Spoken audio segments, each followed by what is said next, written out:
You're doing everything right. You're saving consistently, paying your bills on time, putting money away every month, and yet somehow you're still not getting ahead.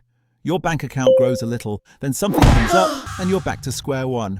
And the frustrating part? You can't figure out what you're doing wrong, because on paper, you look responsible. But here's what nobody tells you. Some of the most financially destructive habits in existence look exactly like smart money behavior. And 3 of them are probably running in the background of your financial life right now, silently working against everything you're trying to build.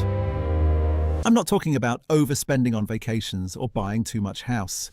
Those are obvious. I'm talking about behaviors that feel like discipline, behaviors that financial advisors actually encourage, behaviors that, on the surface, make complete sense, but underneath the math tells a completely different story. And once you see what these 3 things are actually doing to your wealth, you will never look at your finances the same way again. Let's get into it. The first one is something almost every financially responsible person does, and it feels so logical that questioning it almost seems stupid. It's keeping too much cash in a savings account because it feels safe. Now, before you close this video, hear me out. I'm not saying don't have savings. Emergency funds are real, they matter, and you need one. But there's a specific point where your savings account stops being a safety net and starts being a wealth trap. And most people blow right past that point without realizing it. Here's what's actually happening. A high-yield savings account today is paying somewhere around 4 to 5% interest. Sounds decent, right? But inflation is running between 3 and 4%. So in real terms, your money is barely breaking even. You're not building wealth, you're treading water while feeling productive about it. Meanwhile, the S&P 500 has returned an average of around 10% annually over the last 50 years. That gap between 4% and 10% doesn't sound massive. But run it out over 20 years and it becomes devastating. Let's say you have $30,000 sitting in a savings account earning 4%. In 20 years, that becomes about $65,000. Not bad. But if that same $30,000 had been invested and grown at 10%, you'd be sitting on $201,000. That's $136,000 you left on the table. Not because you were reckless, because you were too careful. The rule most financial experts agree on is to keep 3 to 6 months of living expenses in cash. For most people, that's somewhere between $15,000 and $25,000. Everything beyond that is not safety, it's stagnation. Every extra dollar sitting in that savings account past your emergency fund threshold is a dollar that's quietly working against your future self. The second habit is one that gets praised constantly, and I mean constantly. You've heard it from parents, from financial influencers, from your company's HR department during open enrollment. Max out your 401k. Always max out your 401k. And look, contributing to your 401k is smart. Getting your employer match is an absolute no-brainer. That's free money. But blindly maxing it out before you've done anything else, that's where it starts costing you. Here's the problem most people don't think about. A traditional 401k is tax-deferred, not tax-free. You're not avoiding taxes, you're postponing them.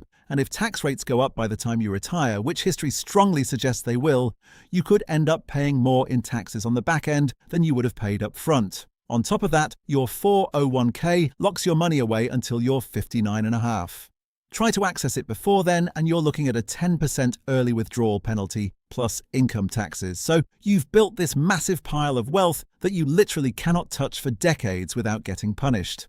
Now compare that to a Roth IRA. You contribute after-tax dollars, your money grows completely tax-free, and you can withdraw your contributions at any time without penalty.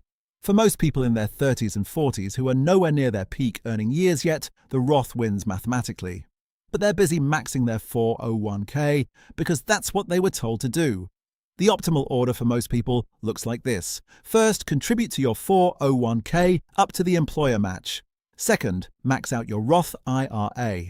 Third, then go back and contribute more to your 401k if you have money left over. This sequence alone, just changing the order, can be worth tens of thousands of dollars over a working lifetime.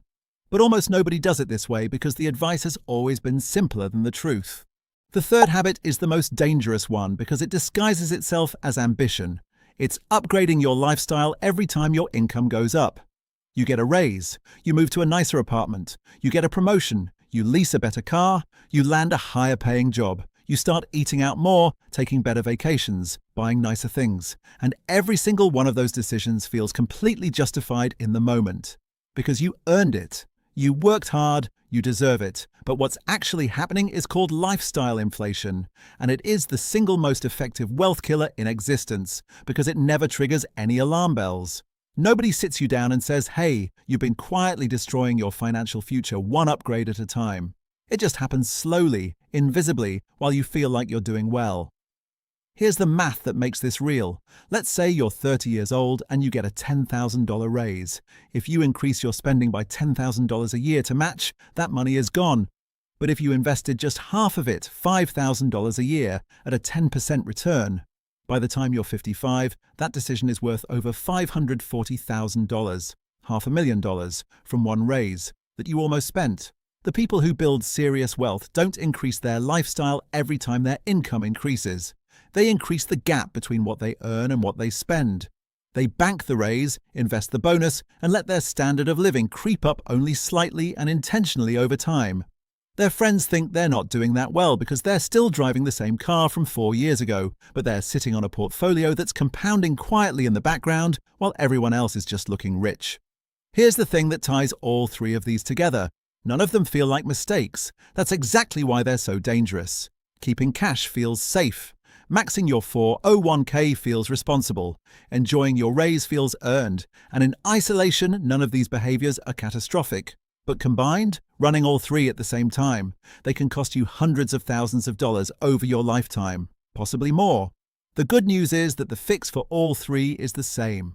Stop making financial decisions based on how they feel and start making them based on what the math actually says.